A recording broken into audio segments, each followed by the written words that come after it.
All right, welcome everybody. It is Thursday, February 11th, 2021, and we are here in the Co-Creators Convergence Zoom room.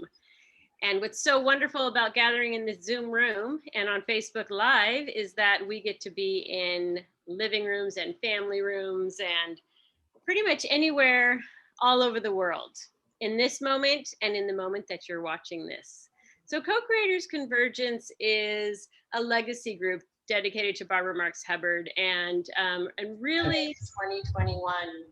The gift is that each of us is here to share our unique gifts with the world and see how we can shift humanity. And that's what we're doing here on these Thursday evening calls. We have had various guests over many, many months and years on our Thursday calls. We now meet weekly.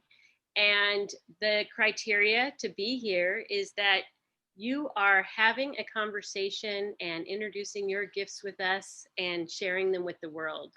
So we have a phenomenal guest tonight, whom I'm actually not going to mention too much about, because we have Zachary Johnson, who will be introducing our conversationalist tonight.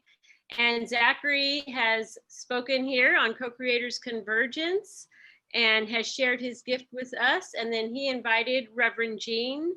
So I just want you to be aware that if you are new to Co-Creators Convergence, if you haven't heard about us, we've put it up in the chat. There are several ways you can get involved through our Facebook page, through our convergence where we meet once a year in Loveland, Colorado at Sunrise Ranch. And we have a few other ways that you're welcome to get involved. So please, if you feel that you want to be a part of this soul family and the co-creation of shifting humanity in a space of love and gratitude and expansion, then we welcome you. So Zachary, I'm going to actually turn this over to you so that you can introduce Reverend Jean. So let me begin by saying how happy I am to be here this evening and to be able to share with everyone here and everyone in the Facebook universe. This is a warm and loving and supportive place. There are no bad ideas here. You're welcome to express who you are and be who you are and share your gifts.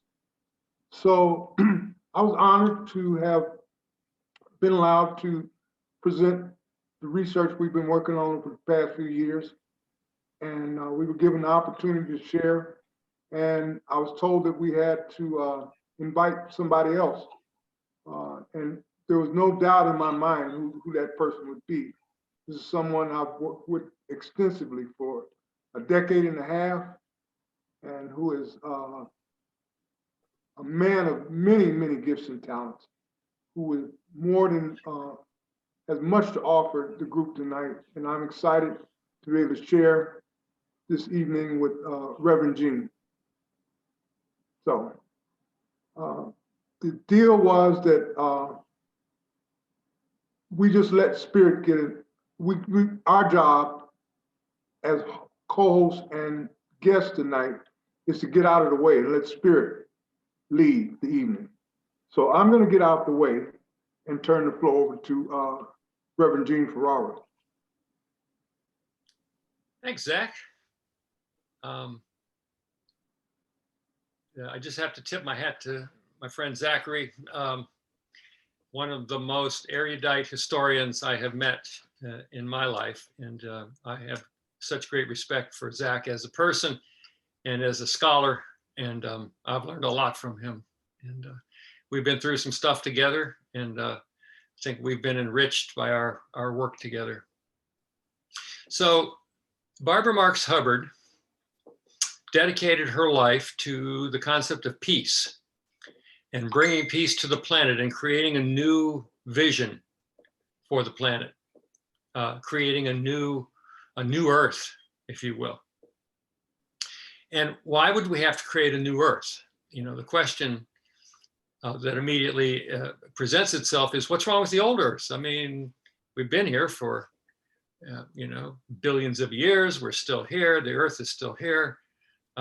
what is this new earth that we need to build? And what she was focusing on was the idea that the earth has been not a peaceful place for the most part over these last 4.3 billion years, or however long we've been here. Humans came on the scene, depending on whose research and whose theories you believe, anywhere from 200,000 to 60,000 years ago. And our story has been the story of brutality, violence, war, fratricide, etc.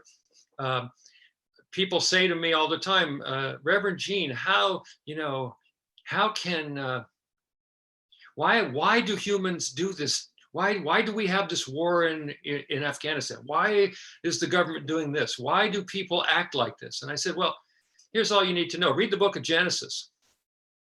The first two dudes, one brothers, one killed the other. Cain slew Abel. Why?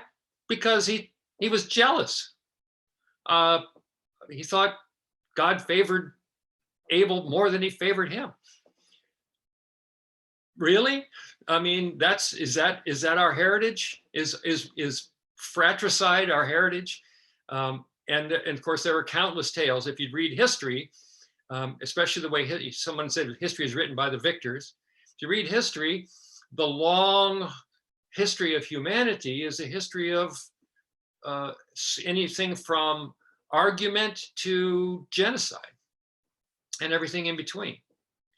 So how do we create a peaceful world? How do we take this lineage of violence and acrimony and conflict that we have woven as humans, as the human experience, and shift the pattern to one of compassion, understanding, peace, generosity, cooperation, and all of that?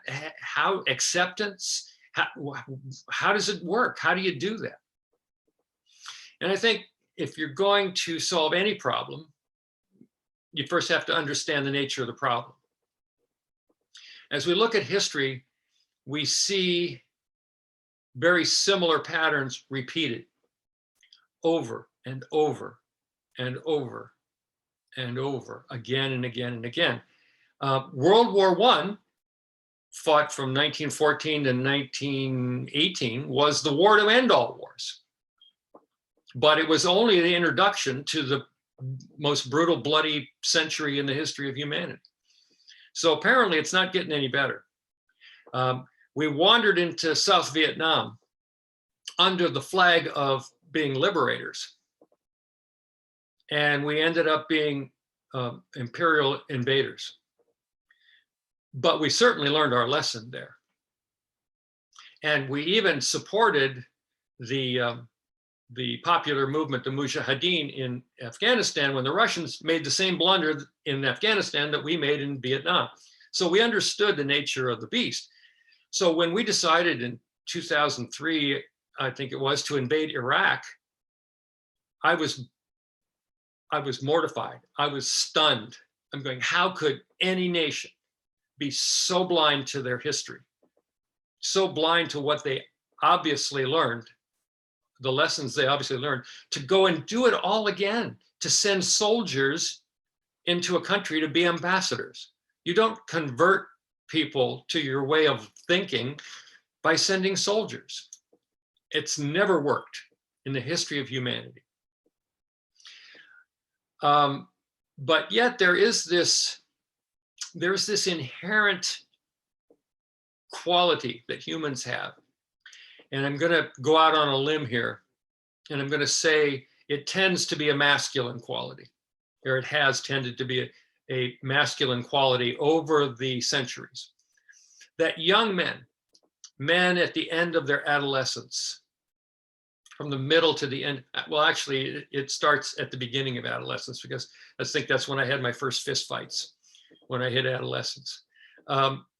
There's this warrior gene somewhere, this need to, and it doesn't happen, I'm not painting with a broad brush here. This is, not every male goes through this, but a lot of males go through this rite of passage in their teen years where they feel compelled to do some form of combat.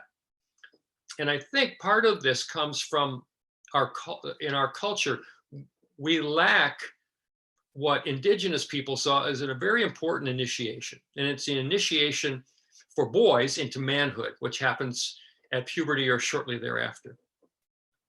In the Dagara people of what is now Burkina Faso, West Africa, and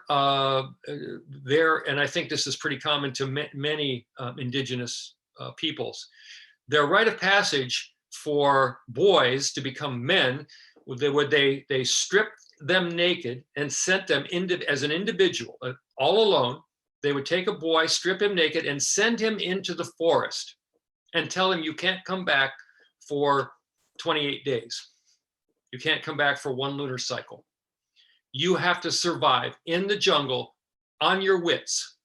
You have no weapons, you have nothing but your wits to survive for 28 days, and then you can come back and you'll be a man. And some perished in that initiation, but it was an initiation. And it was an initiation that required the individual to tap into their intuitive nature.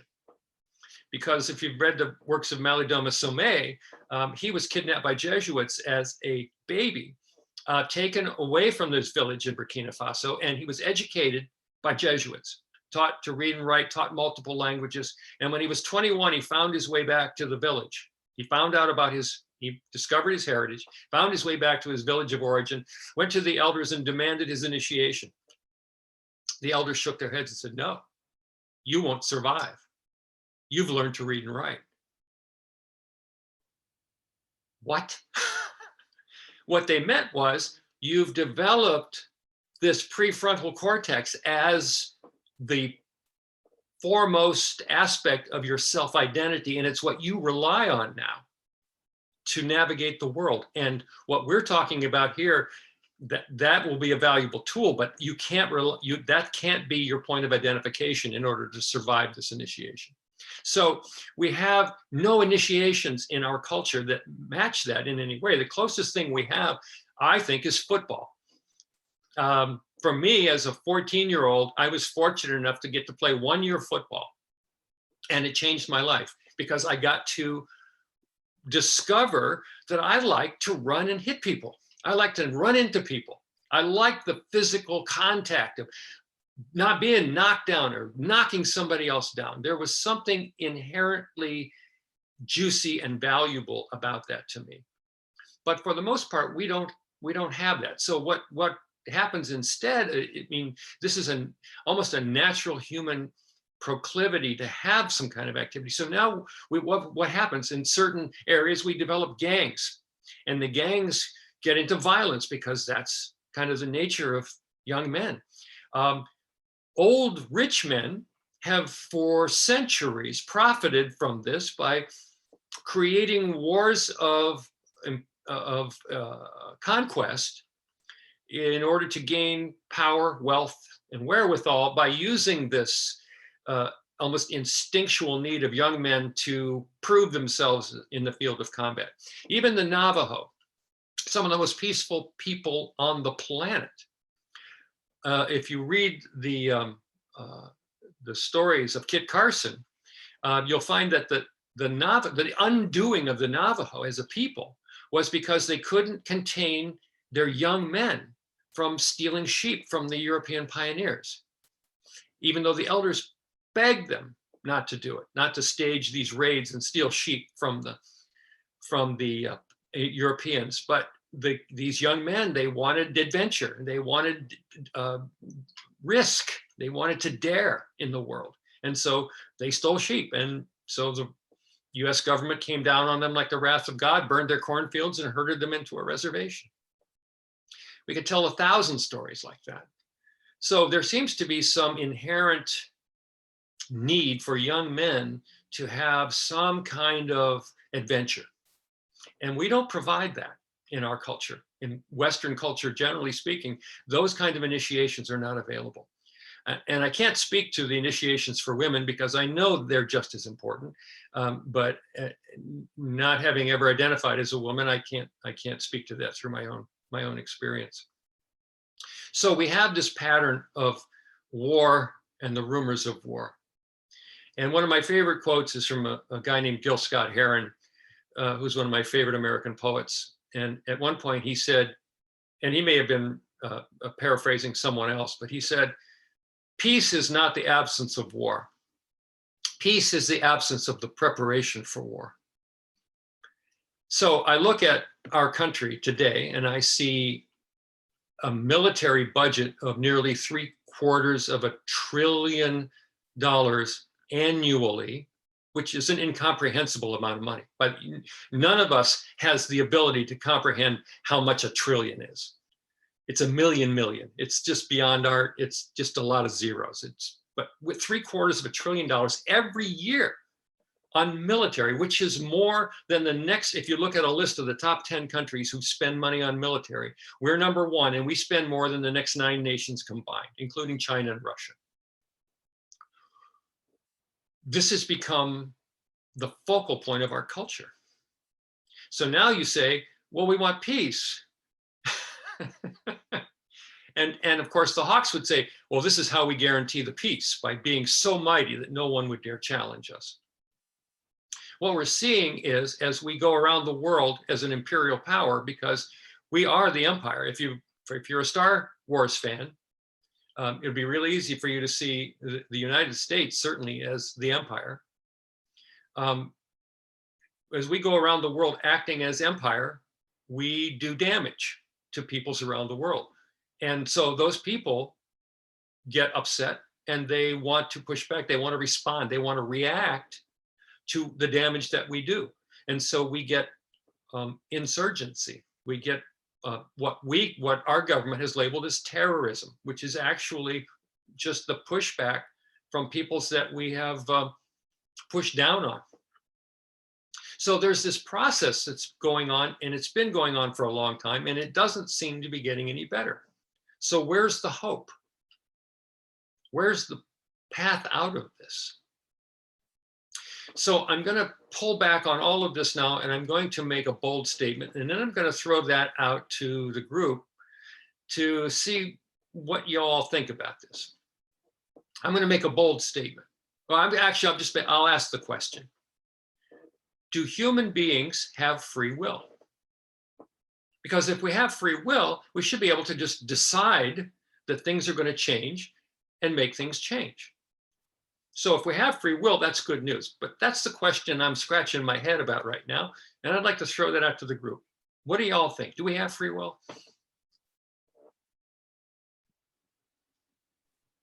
All right, so we welcome you to unmute, and I don't know, Kate, if you were raising your hand there, and just so we get a chance to hear from everyone. We kind of monitor short answers. There's some free will experience there. We'll cut you off if you go too long. So does anybody want to share about free will? The question is, do we have a free will? That means mankind, people. The reality is that certain individuals really had a free will and exercised it and became a model for us. And so, yeah, throughout history, we've had people who have exhibited this power of having a free will, and but it, it's very limited. Okay, but the question is, does everybody have a free will? No, tough.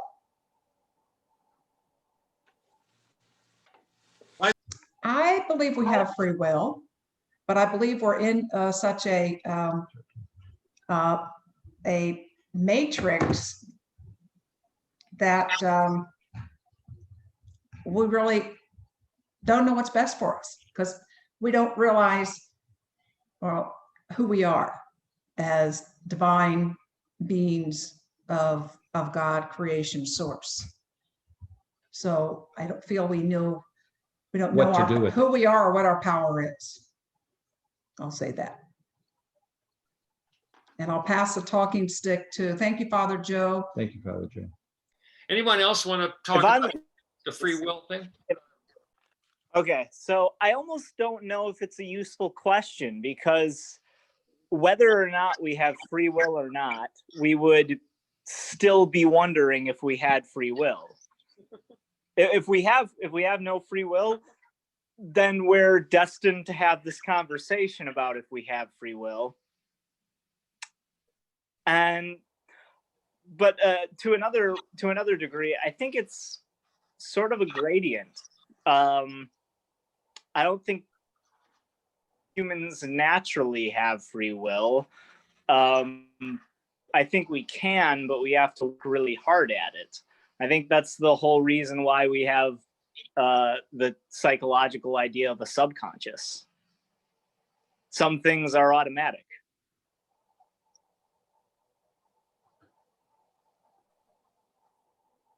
So, okay, are you, hello? Yes. Go Question. ahead, Father Joe. Of course we have a free will. We got a free will. That's a wonderful, powerful question. I'm not going to sleep tonight thinking about that great question. That's a great question. Do we really have a free will? When you look at the picture that has been, that you have outlaid for us in our history, the question is, how do we use it? But philosophically, we have a free will, but we're misusing it. Okay, just a comment. Okay. Anyone else? I think where I get into the this quandary about free will is that I believe I have a free will, and then something will happen, and it's from a choice I made, and it doesn't go how I want it at all. And I always believe even more that it was my soul path. So then I've said, well, if it's my soul path and I have a destined soul path, then do I really have a free will? Yet then I go back to like a moment in time when I was 23 and in a car accident where really by all the logic, I should have been dead. So I felt like my soul chose, my free will chose to stay on the planet. So then I kind of think, yes, I have the free will, but I still believe in this destined soul path. So that's where I get in the quandary about it. Mm-hmm. Well, that's certainly a whole nother conversation. For sure. We could do a whole show on that. And so why do you ask, do we think we have a free will? Okay, let me step back in then for a moment and just say, I think we have the capacity for free will, but I think if you asked 10,000 people in the United States, do humans have free will? I think 9,980 of them would say, well, of course, I have free will. Of course I have free will. I can do whatever I want. Well, I want to go back to a question that was allegedly posited to Dr. Einstein many years ago on this very issue. And they said, Dr. Einstein, because, and I remember, I'm going to use the language of the time, does man have free will? And the story goes that Dr. Einstein thought for a moment, and then he said, man can do what he wants, but man cannot want what he wants. And so if you sit with that for a while, what it means for me is, and I use this example, I'm sitting watching TV, and all of a sudden I get this craving for ice cream. And I go, I have ice cream in the freezer. Should I get some ice cream and eat it, or should I not? Because, I probably should cut down on my sugar intake, but the ice cream would taste so good. But I have free will, so I can choose to go eat the ice cream, or I can choose not to eat the ice cream. But what I can't choose was this desire that bubbled up to have ice cream. So we have free will to act on the things that bubble up out of our, I'm going to say, subconscious mind. We can choose to go one way or another with those compulsions and impulses, but we don't have control over the compulsions and impulses. And if we are not if you don't have a disciplined mind, we're going to be led around by those impulses and compulsions. And the crazy thing is, some of the studies about the brain now, or the way the mind operates is, and this is again, theories that have been tested and there's some evidence to support, is that what we call free will looks like this. I'm in a situation and something happens to me which triggers an emotional response or triggers some sort of memory or trauma. And I react to that situation without even thinking about it. Then my rational mind does what a rational mind does best, which is rationalize. It grabs a hold of that reaction, makes a logical case for it, and calls it choice. And we believe we chose to do this or chose to do that. But what the most recent research has showed is what the Hindus have been saying for 3,000 years, is that 95% of the time, we are not acting consciously. We are reacting. We are on autopilot. We are responding to situations based on the interpretation of the meaning of the situation we're in that we give, based on cues that we get, correlated by what we think we know about the world, and we then respond in a certain patterned way. It's why many of us end up in job situations, intimate relationships, or other aspects of life that seem to repeat themselves over and over and over again, even though they may not be pleasant. And I don't know if that's true for any of you, but it's certainly been true for me. I find myself, it's almost like a Groundhog's Day. Sometimes I go, how did I end up here again? So Gene? yes. Could you, what did Einstein say? Man can do what he wants, but he doesn't know what he wants? No, he says man can do what he wants, but man cannot want what he wants. In other words, our desires are not chosen. The desires come from somewhere else, and then we choose whether to pursue the desire or not pursue the desire. But what Einstein said was the slavery that we are all subject to, the enslavement that we are all subject to, is the enslavement of the subconscious mind and its demands. So again, and much of the research shows that the vast majority of the time, we are just reacting, we're responding. And as I've delved into this deeper and deeper, and again, I love it when science and religion kind of agree on things. So if you look at the ancient Vedic literature, they're describing a situation very much like this. And it correlates with modern neuroscience and modern psychology. And it's that our personalities, as when we are born, our personalities begin to develop in order to have an interface with the world that will enable us to get more of what we want and less of what we don't want. And our personalities develop and they develop effectively or dysfunctionally, depending on a whole raft of variables. Now, some would say that we are born a blank slate and that we get experience that molds these personalities, or that there's genetic information that impacts the molding of the personalities. And I say to all of that, yes, and yes, and yes.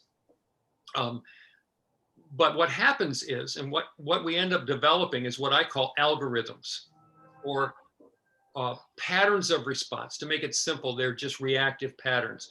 So if I'm in a certain situation and I observe that situation in a way that, because one of the things that the prefrontal cortex, what we call the ego mind, what I call the analytical mind, wants to do is make meaning out of everything. The scariest thing for a human is something that happens that seems meaningless. Oh, it was a meaningless event. I mean, these people were killed for no reason, or this decision was made for no reason. We don't deal well with meaninglessness. We want to, if we can't find meaning, we will make stuff up to assign meaning to things.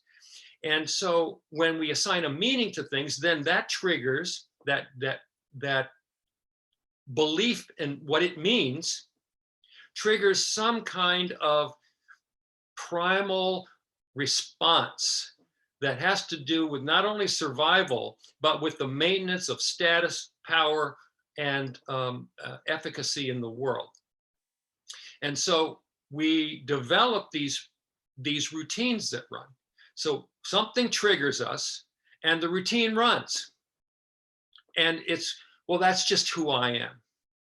You want me to stop doing that? Well, forget it, because that's just who I am. That's what we often say. I mean, I've said it a lot. It's just part of the human condition. That's just who I am. That's how I operate in the world. You don't like it? Too bad. Well, this is part of the enslavement, because these algorithms are running the show. The Hindus would say, they've talked about the mind as a marvelous tool, but a horrible master, a horrible master. And yet we become enslaved by this sense of identity that we place in our ability to, in our personality. So in other words, what I say is, it's that thing with my name on it, my birthday, my story, the things I like and the things I don't like, the things I do and the things I don't do, the things I'm good at and the things I'm not good at. And I sum all that up, and that's Gene. That's who Gene is. But here's the problem. That sense of identity is temporary. It's going to die. And it knows it's going to die. And its job is to stay alive. That's why we have what we call the ego mind. People condemn the ego mind as this evil thing. It's not. It has great function. The ego mind is part of our psychological design to keep spirit in the body, to keep it from wandering. We want to stay grounded in the body to have a human experience. That's the contract we signed. So we have this ego mind, which keeps us in the body and works to survive. It's all about survival. And it operates out of fear because it knows its days are numbered. It fears its own mortality. Gene's going to die. Gene will be gone. 30 years from now, there'll be no more Gene. Now, I have no fear around that, because I say good riddance, because I'm already knowing that I am something beyond, behind, and bigger than that. The Gene is just this instrument that my soul is playing in the band. And it's a way for me to interface with all y'all and to interface in this world.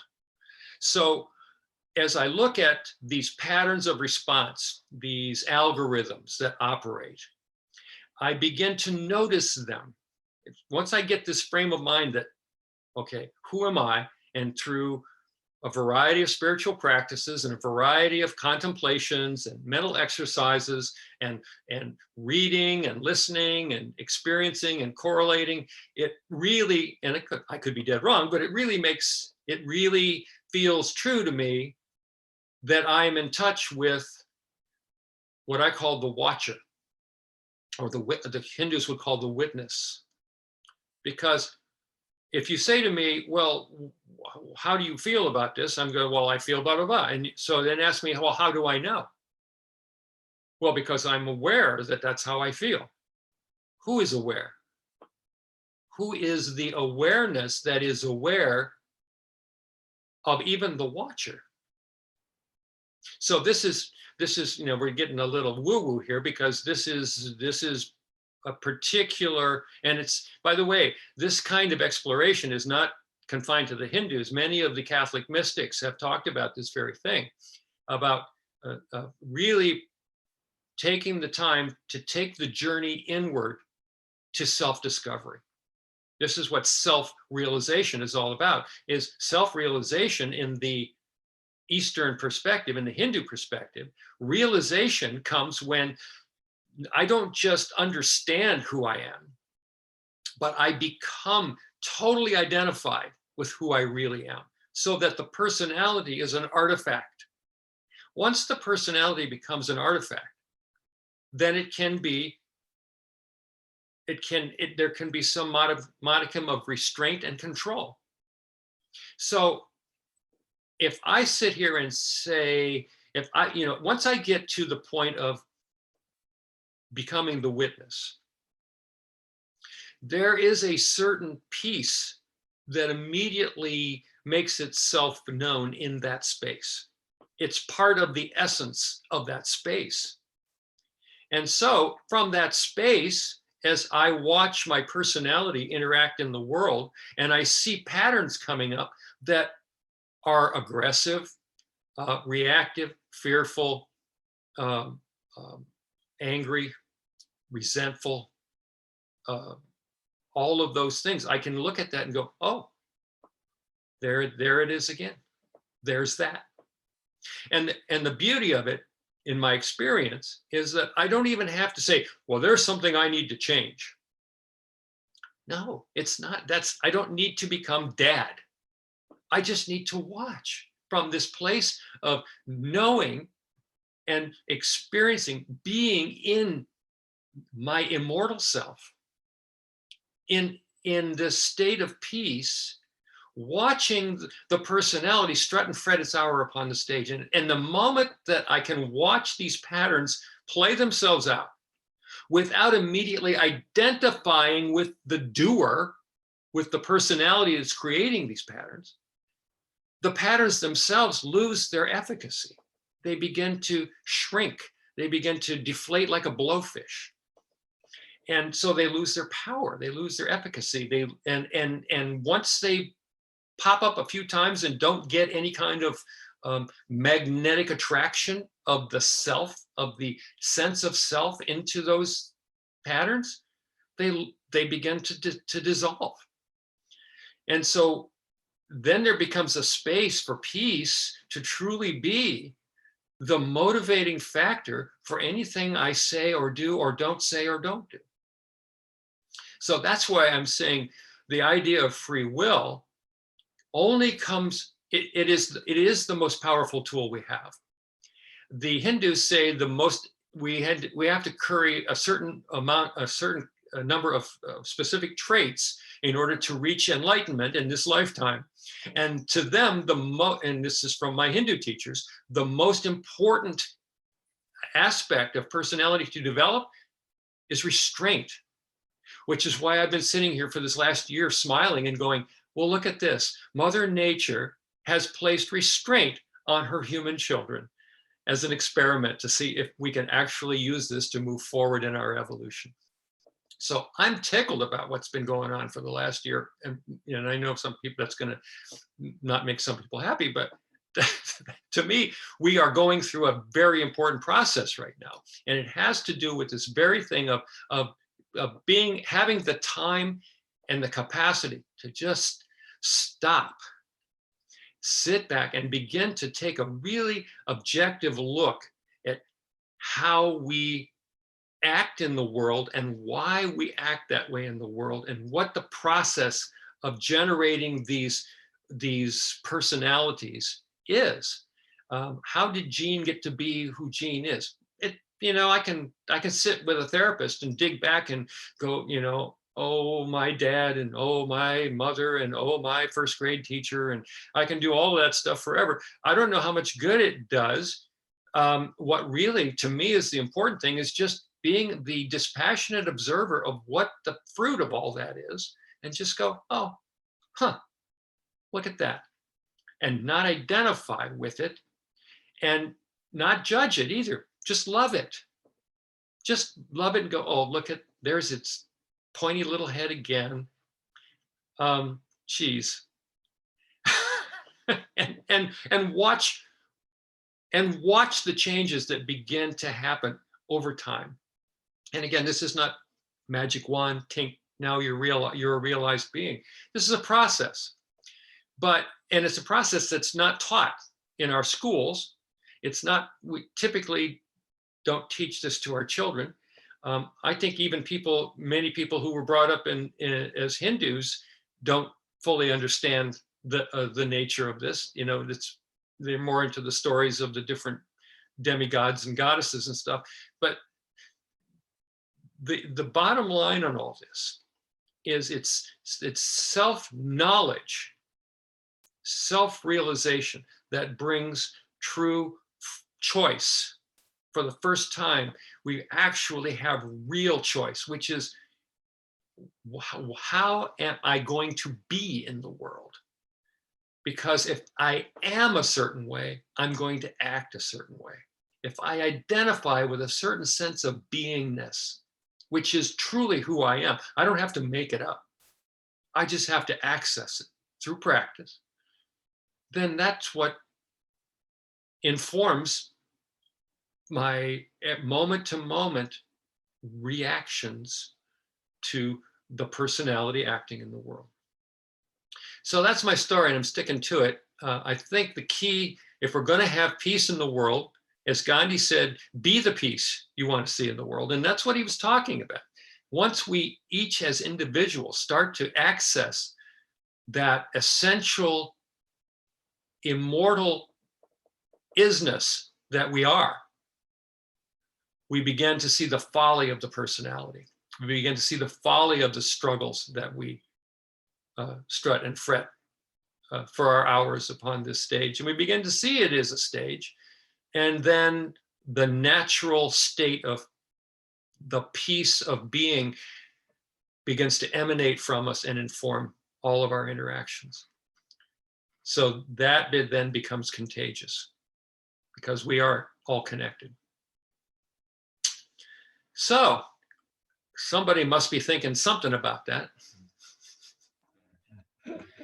Yes, you've got an amen and an absolutely from Kelly, so she's definitely thinking.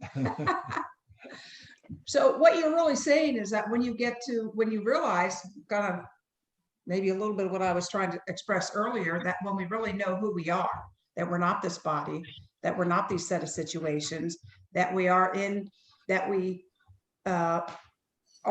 non-dual state. Because all this separation on this planet, you know, how are we ever going to have peace when we think we're separate? You know, I don't think that'll ever work. I think we have to do our work to quote unquote rise above, you know, our personality, our ego state, which is based on fear, to the non-dual state, which is love. Those are my 2 cents. Got change? Yeah, absolutely. And you know, I have preached sermons, much to the consternation of some people, that as Western culture, a big part of our problem is this notion of the fact that we are humans here on earth and God is this thing way up there that we have to placate somehow. And if you read the Old Testament, this guy Jehovah was insecure, he was angry, he was vengeful, he was genocidal. I mean, all of the worst traits of humans are reflected in many of the Old Testament acts of Jehovah. Freud said it best. He said, man has created God in man's image. And if you think about it, my son reported this to me. He said he read an article about a man who had done a careful study of the Old Testament. And he had totaled up the number of humans that had been slaughtered by or at the direct behest of Jehovah. And only in those areas where there were actual numbers given, not where it said the firstborn or a generation of it, just where it says 20,000 of these and 40,000. There's over 2 million people slaughtered in the Old Testament at the behest of or in the service of Jehovah. And therein lies the rub. This notion of God on our side. You know, I saw an interview with a woman who had been in the CIA for 25 years. And she talked about the fact that she'd traveled all over the world, been in many different cultures, had sat and with people of militants of every stripe.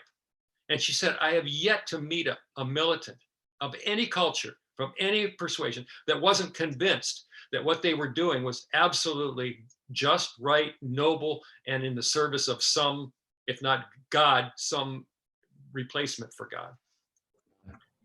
See, I don't think God knows anything about our world because we made all this crap up.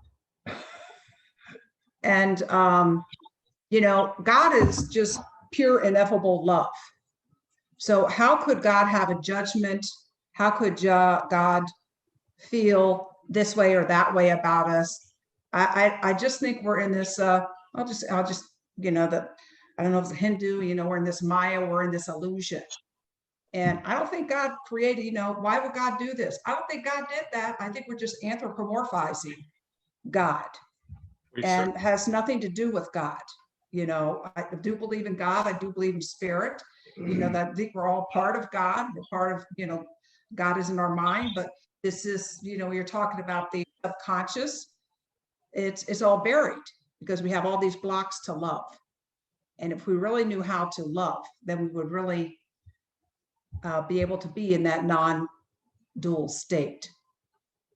But I think 99.999% of us are in that dual state of, you know, and the ego is it's just separation, the belief in separation.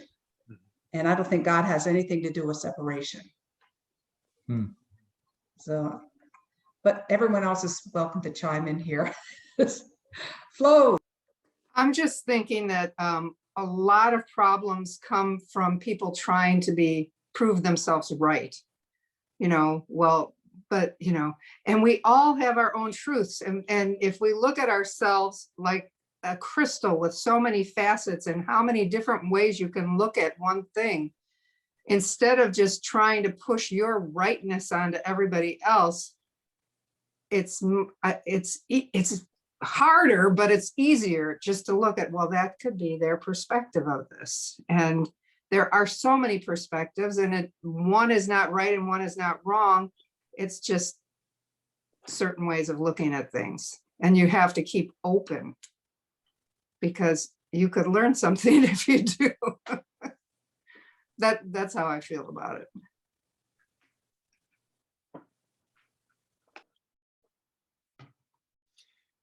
Well, you know, we could sit here for 18 years trying to describe God, and many, you know, books have been written saying, "Oh, this is God is this, God is that." It's like the story of the blind men and the elephant. You know, it's three blind men are told to describe an elephant, and one grabs, you know, finds its way to a leg and says, "Oh, an elephant is like a tree trunk," and another finds the tail, say, "No, an elephant is like a snake," and you know, and another finds the ear, "No, the elephant is like a leaf." And so that's how we approach God. We want, you know, again, this analytical mind is this component of the personality that that the personality sees as the most important tool for survival. And actually, it is the development of the prefrontal cortex that has moved us on an evolutionary scale from prey, you know, scampering. You know, once we came out of the trees, we were pretty vulnerable. Now we've become the biggest predator on the planet by a long shot. And we've done so by development of the prefrontal cortex, by the development of these analytical minds, which have become a major tool for survival for us. But in order to survive, this tool needs information. No computer can predict outcomes without information, without data. And so we need to be able to understand what's going on so that we can predict outcomes, so that we can have some control over our destinies. If we don't have control, we go into a state of panic. This is why we don't like not having meaning or not being able to predict. What we call chaos is anathema to the human mind because it's scary, because now we've lost our power to survive. If I don't understand what's going on, I'll die. And so this need to be able to understand, this need to know is an imperative of the human condition. And it's a joke because we can never know. We never can have all the data. And it's that what we don't know that always bites us in the behind. But that's just the, that's the way it is. And, some people say, well, God created humans to be this, but then there's this other power that came in and it's influenced humans and it's led us down a primrose path and it's caused us to become evil. And I just go to those folks, I just ask a simple question. Well, is God infinite? And if they say yes, well, then I say, well, then there's no place, there can be no place where God ends and something else begins. Otherwise, God is not infinite. God is completely finite. So, I like to gaze at the sun, kind of like anyway, and I don't mean gaze at the sun, I mean glance at the sun. I can gaze if it's on the horizon, but I like to go at midday and just take a quick look just for a half a second and just enough to get a sense of the power that's coming off of that orb. And what is it? It's light, but it's so bright I can't even really look at it. But I can get a sense of just how incredibly powerful it is. And it just beams constantly to the earth. And what is it sending? What comes from the sun? All life force energy on this planet, in this solar system, comes from the sun. So the sun, so we say the sun is not God, but it is the source of life in this solar system.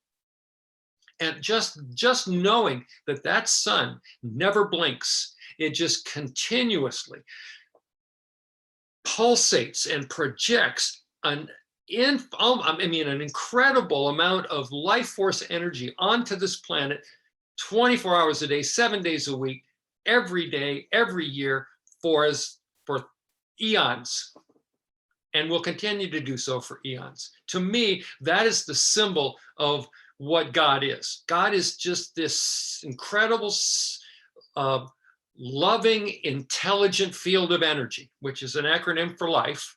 Loving, intelligent field of energy, which just beams out life force energy, and it beams out the capacity, because it says in Genesis, we are created in the likeness and image of that life force, the source of life force energy, which is creative by its nature. So we are creative by our nature. So we're going to create stuff.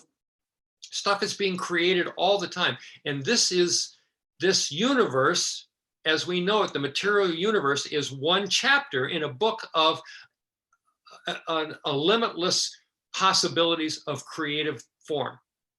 What can be created? Anything can be created. Beauty, ugliness, joy, suffering, birth, death, all of it has to be created. Anything in this universe that can be created immediately creates its opposite. There's nothing I can say that will not generate in your mind a word that means the opposite. And because without the opposite, we wouldn't be able to define what it is we're trying to define. We talk about, well, if it were just all love, that would be a wonderful universe. And I'm going, well, if it were all love, then we wouldn't even know what love was. It would be like asking a fish what's water. And until the fish jumps out of the water, he doesn't know. We wouldn't even have a concept of love if it weren't for fear or hate or whatever you consider the opposite of love. So everything has an opposite. So in this material existence, which is just one frequency band of energy, because again, as Dr. Einstein pointed out so brilliantly, everything in this material universe is energy. That's all there is. And it takes different forms depending on the frequency at which it vibrates. So at a certain band of frequencies, we have audible sound. At another higher band of frequencies, we have visible light. Well, but all of the energy of the universe that shows up as matter is energy that is relatively low vibration and dense, and it creates polarity. In other words, energy has to become polarized in order to appear as matter, right? So in a material world, everything has an opposite. And in trying to understand a material world that's like this, we develop language and thought that works in opposite pairs so that we can compare and contrast, right? Isn't that what the instructor always told you to do with concepts? Compare and contrast. We have to be able to see what is and what's opposite it in order to understand anything in this material universe. And so that's our quandary, because we always want things to be a certain way, but things can never be just one way. This world couldn't exist if that were true. And so, Well, would it be so bad that this world didn't exist? And why would you want polarization? Why would you want separation? I think that's what our problem is that we think we're separate and that there has to be a yin and a yang. That, why do we, why can't it just be love? Because we're not material. We're spirits in a little meat suit. right. So why would we want to, How did you get in why that? would we want to be in the material world? How did you get It's in? like an amusement park. Being just with God can just get boring, I would imagine.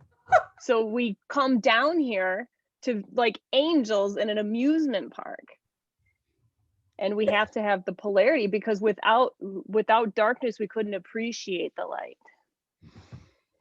Without the differentiation, we wouldn't appreciate it, the highs and the lows. Sitting up on my privilege, I'll cry about a paper cut, and that could ruin your world if that's where you sit with, that's the worst thing in your world. So that's what I think. Well, I'm glad you spoke up, Kelly, because you can put some notes in there. You're very engaged, and I love hearing what you have to say.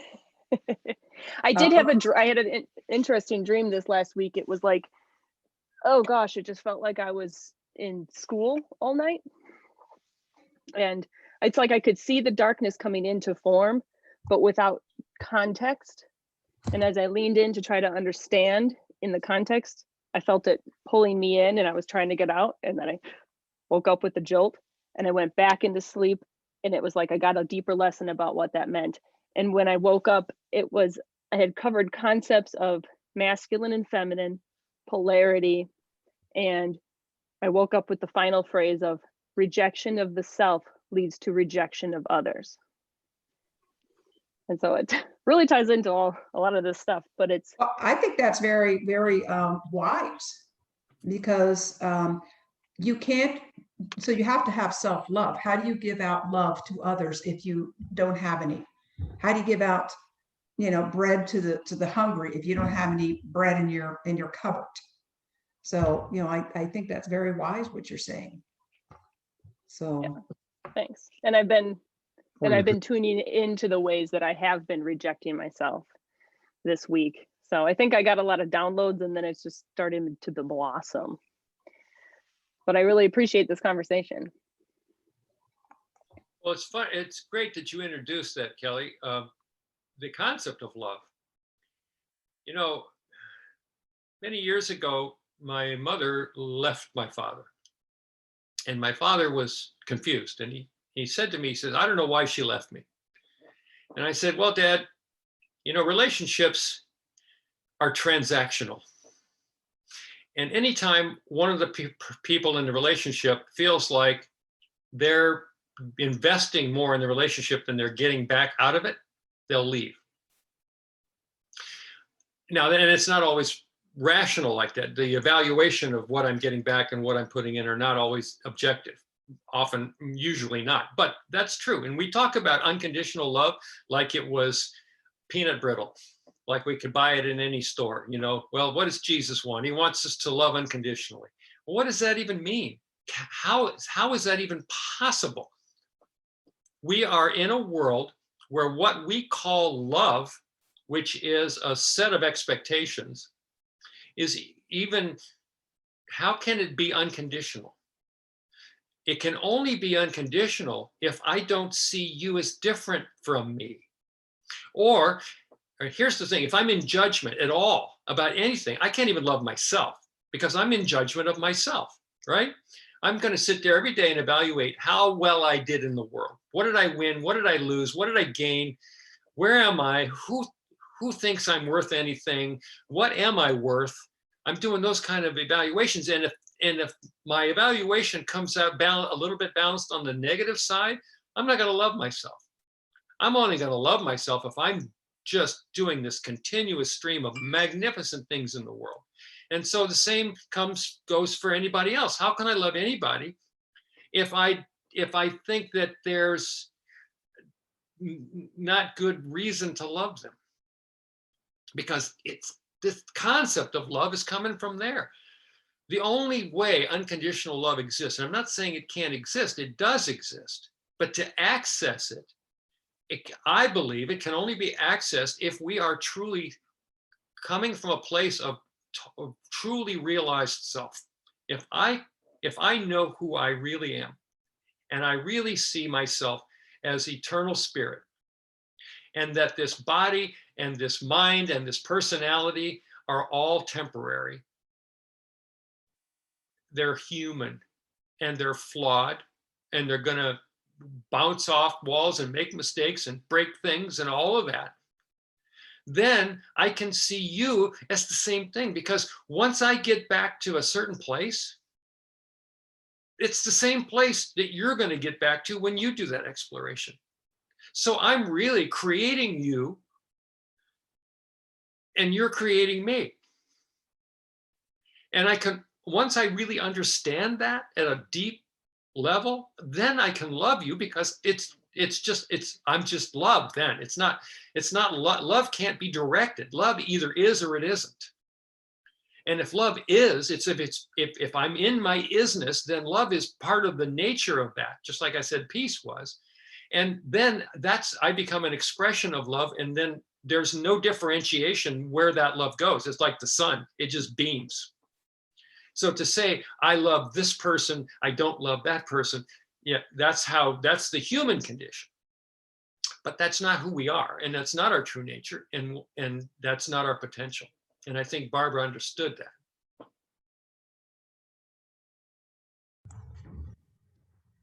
Absolutely. Does anyone else want to jump in here to the conversation? I'm gonna. Oh, it looks like Kelly, she's almost got her hand off that mute button.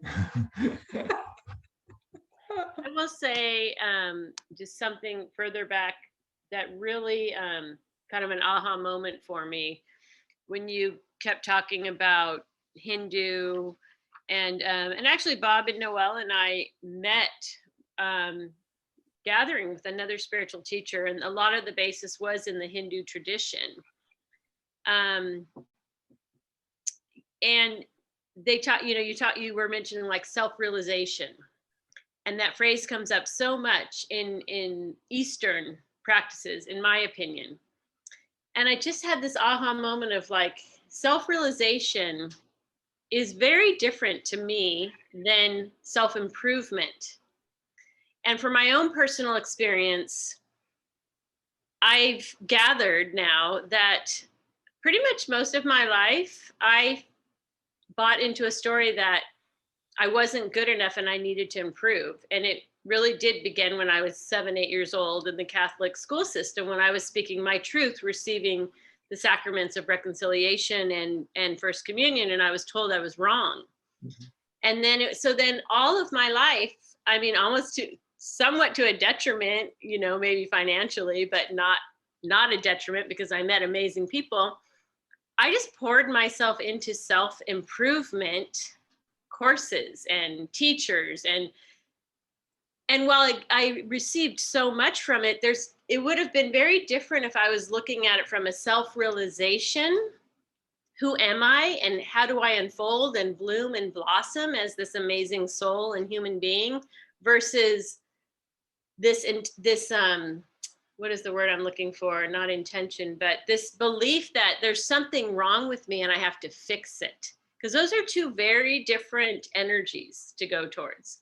So I just have had, like, as you've been speaking, just such a deep aha about, I mean, how amazing. And I'm so passionate about children. That's my whole world, early childhood education.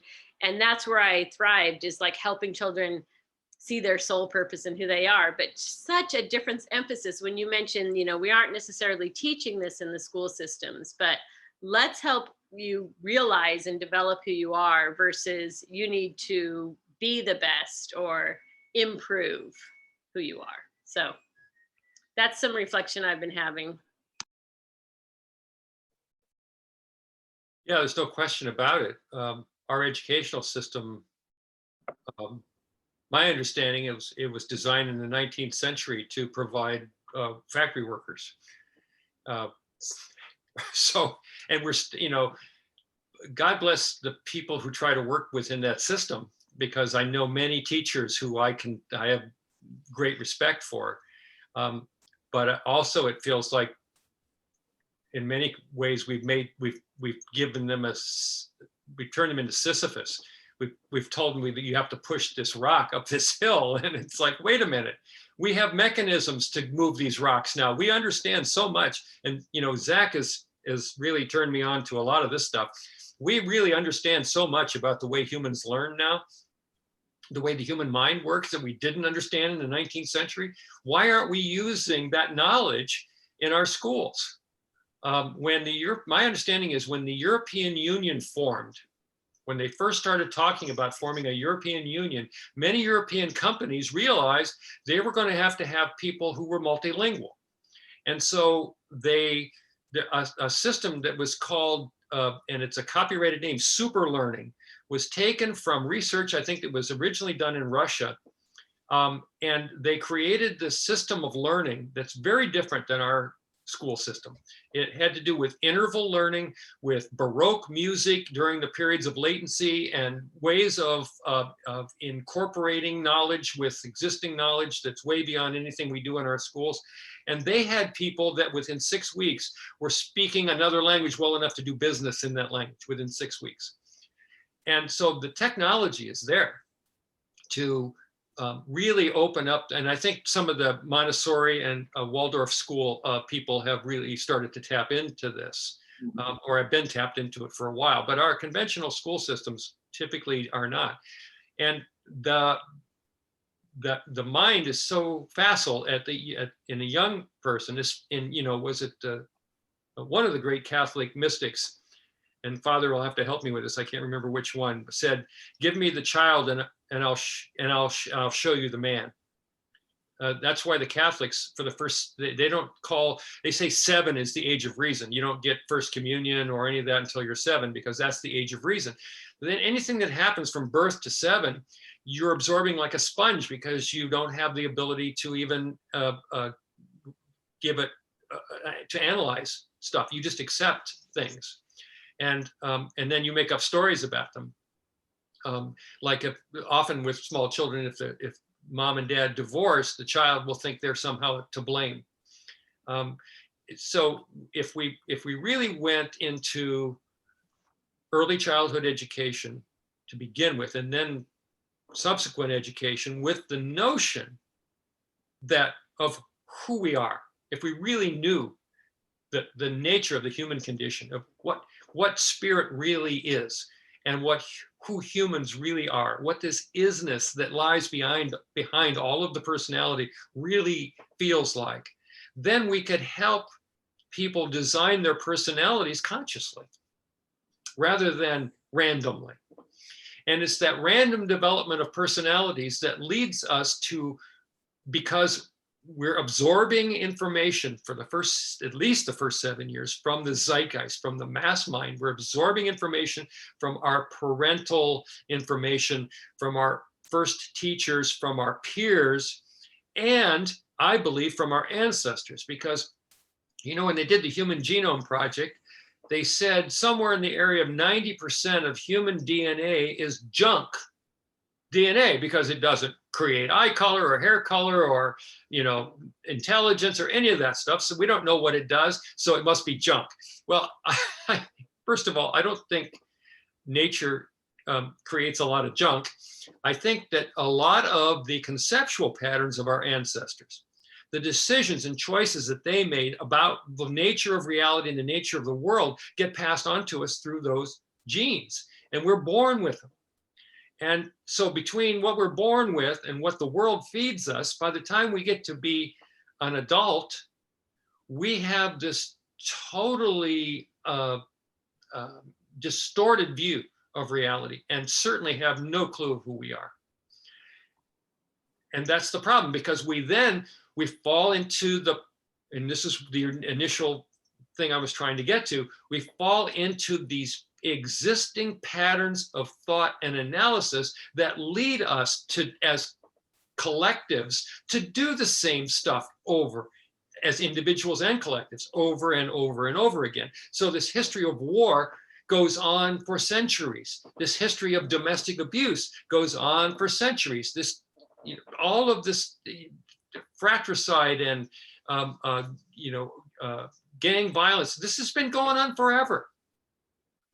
It's changing form slightly based on modernization, but the basic incentives and patterns are being repeated over and over again for centuries. And that's not going to change until we get, as individuals, evolve to the point of understanding who we really are, realizing what the personality is, what the persona is, the sense of identification that we call the ego is, and how it has its own voice.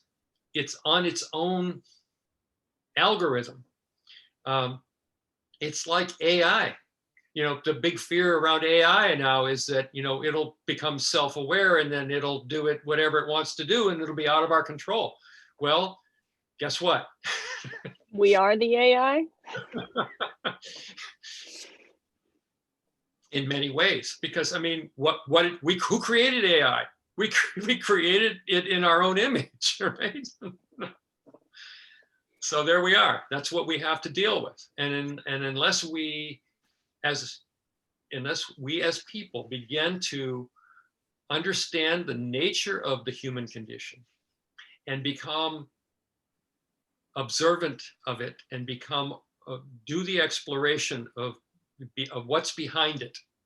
How do we know it exists? How do we know anything exists? How do I know I exist?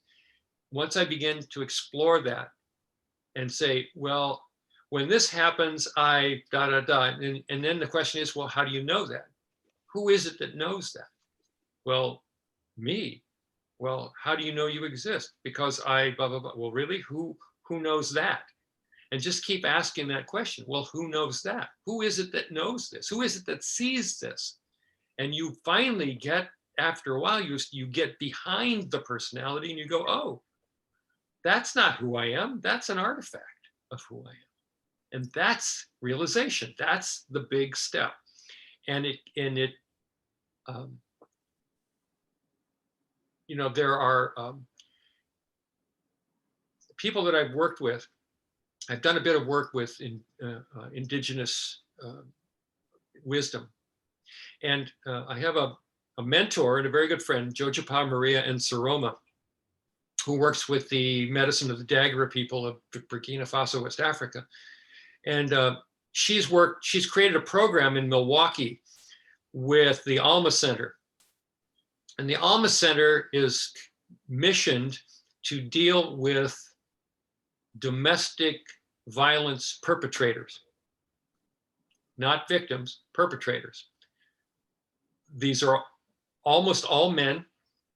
They are almost all in the criminal justice system, or have been at some point. Most of them are court ordered to the program.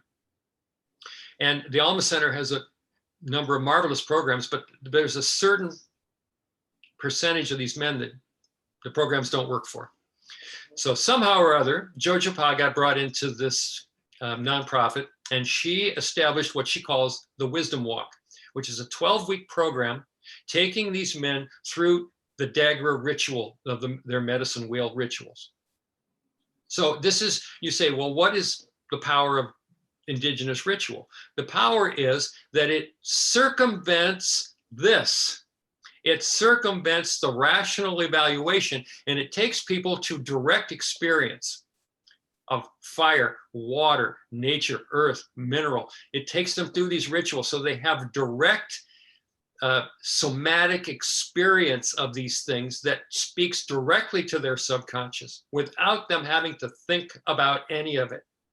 And I have sat in circle with these men, and you know, to be clear, these are hardened guys. This is a hard looking crew. If you went to Central Casting and said we're gonna do a movie about gangbangers, and these guys showed up, they'd get the part. I sat in circle with these men as they sat there and cried, real tears, sobbed when telling this, and they'd only been in the program at this point for 8 weeks, telling the stories of how they are beginning to see how enslaved they have been. That when they get angry, they only know, because they grew up in trauma. That for them, anger and violence are one thing. They're not two separate things. If somebody gets angry, someone's going to get hurt. Something's going to get broken. It's part and parcel of the same thing. They're now developing the ability to discriminate between the two and see that there are other options when I get angry. And this is revelatory to these men. Now, that's working toward peace. I think Barbara would salute the heck out of that, because that's real world, where the rubber meets the road. How do we change the way people see themselves and see their lives? The technologies are there. I said the Hindu, the Vedic scripture, only because that seems to be the oldest recorded version of this. There are hundreds of versions of this knowledge that are applicable in the real world. And I think that's a mission we all need to support more powerfully. Yeah, Zachary, did you want to share something? Yeah, ever since this conversation began, I've had this image of the national capital, which is shaped like a diamond. A diamond actually is formed out of coal, and it's formed through transformation. I believe that symbol is the embodiment of everything America is, has been, and will become. We are being transformed from the darkest shadows to being the highest reflection of the heavenly light. I believe that's the process. So the question is whether it's a matter of free will. I believe the process is internal. Just like a coal has no choice but to become a diamond. We have no choice but to become higher types of beings. Now, we will make choices along the way. Some will be painful, some will be enlightening, but we're all part of the process. And that's why that symbol, it just stayed in my mind. It's been on my mind through the whole conversation. So that's what I feel. That's what I got out of the conversation. That we're all part of this process, and that I believe that the answers are literally written in stone, written in diamond, if so to speak. That's who we are, and that's what we are. So there we are. Thank you. So we have about 5 more minutes. About 2 minutes of that is some announcements. Kelly, did you want to share something? You were unmuted just before Zach. I don't remember what it was, but Zach, I like that. I remember a teacher saying something to that effect of like, we're all going. So, I think it's very energetic. It's about surrendering to the flow of that creation. And whenever I'm finding myself resisting, it's a clue to see what's got a hook. And recently, like, I just started becoming more in tune with a feeling, and lots of times I'm realizing it might be a physical feeling. So it's just having that direct experience of coming into alignment within our lives and surrendering to the process. Thank you. Jean, was there anything else before I announce who's coming on next week? I'm just grateful for the opportunity to be with this group of folks who are willing to ask the hard questions. And that's what I think this group is really about. And I appreciate that. I think humanity would appreciate it if they had a bigger knowledge of it. Yeah. Thank you. Thank you, Jean. I really love all the perspectives you brought. And, you know, I'm just going to throw out a question. We don't have time to talk about it, but has humanity evolved ever? Oh, you're asking me? Yeah, it's a question for another time. I'd like to have that debate with people. Our technology has evolved, but have we really evolved? Are we still killing each other? Well, I think we evolved physically, but yeah, have we evolved emotionally? That's a good question. Yeah. Yeah. For another, maybe Kelly will update us on that. Well, and are we ever going to change? Because as you said here, you know, tonight, Jean, like, and I mean, that's one of the things that baffles me. We still kill each other. We still think, let's just go to war and kill each other. And we've been doing it since the beginning of time I can be aware of in history books, and we're still doing that. So, I mean, same question, Noel. I mean, a little different slant, but Yeah. yeah. So. And, We're you know, still killing each other, and we kill the common home. We're depleting the common home. Right. What other species? What other species does that? Is that stupid? None. lemmings. Lemons. 1.2 billion lemons. You know me, I always got to end on the positive. You know, I just shared this today with a friend who was sitting here, and I said, and the bottom line for me, yes, there's all this in the world, yet I believe everything's energy. So I'm going to feed the energy with love and joy and laughter and what we're doing here tonight and expansion, you know. So I'm so grateful, you know. Gosh, I had a phone call with Zachary and Jean. We had a Zoom call they wanted to know what this was all about. Thank you, Sheila. Sheila's commenting that what a fantastic conversation we're having. And that seems so long ago. And I know that Reverend Jean's like, well, I'll commit to the 11th, but I have no idea what I'm going to talk about. Who knows where the world will be on February 11th. So thank you for being here. Thank you, Zachary, for the invitation. Thank you for inviting Kelly in. And, you know, it's just so beautiful to be so supported by like Kate and Sheila and Flo. They, you know, pretty much 99.9% of the time show up with the support. And this is all co-creation. So we have, you know, that vein, and then we have the new people that pop in, and we're here on Facebook, and we're so grateful for co-creating together. Just a really heartfelt thank you always to Bob and Noel, who are such beautiful light partners and stewards of Co-Creators Convergence. And I always get a little jab from Noel when I do this, but they do so much behind the scenes work. And so I really honor both of you, and I know so many of us do. And I honor myself, you know, for getting to play this part in connecting, you know, bringing forth, you know, just saying, you know, Jean calls me 10 minutes before, I can't get on, what's going on? Like, so we all have our part to play in this co-creation, and it's really beautiful. So for all of you out there on Facebook world, whenever you're watching this in your now moment, just thank you for your love. Thank you for your presence, and keep coming back. Every Thursday. Every Thursday. Thank you.